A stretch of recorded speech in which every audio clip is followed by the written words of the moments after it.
Sometimes it's in the form of a stranger who won't quit doing good. Sometimes it rolls up on a motorcycle. Sometimes it comes quietly with tools and time and open hands.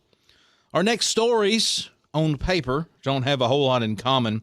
One unfolds in the middle of a Texas flood, another at a prom in England, and the third in a hospital in Kabul. But they do speak to one simple truth. When the world gets bad, help still comes. These are the stories that stay with us. It was his first rescue mission.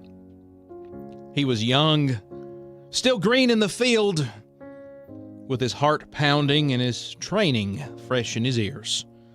But when the call came through, this wasn't the time for nerves. Petty Officer Scott Ruskin of the U.S. Coast Guard was a long way from his hometown in New Jersey when rains came hard over the Texas hill country. Up to 11 inches in some places. Didn't just flood streets, it erased them. Roads became rivers, bridges vanished, and at one particular bend in the Guadalupe River, the water was rising fast around a girls' summer camp they called Camp Mystic. Ruskin boarded a helicopter, headed straight into the teeth of Tropical Storm Barry.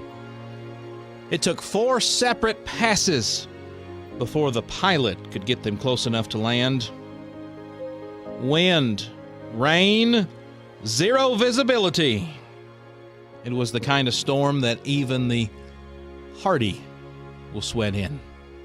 And they were there. A crowd of about 200 kids trapped in a flood zone. The only way out was by air. With radio signals failing, no cell service available, Ruskin had no idea what the rest of the world was doing. All he knew was what was in front of him. Children, scared and stranded, in the need of help. He moved in groups of 10 to 15, leading them out on foot through dangerous terrain to higher ground where helicopters could lift them to safety. And he did this over and over again.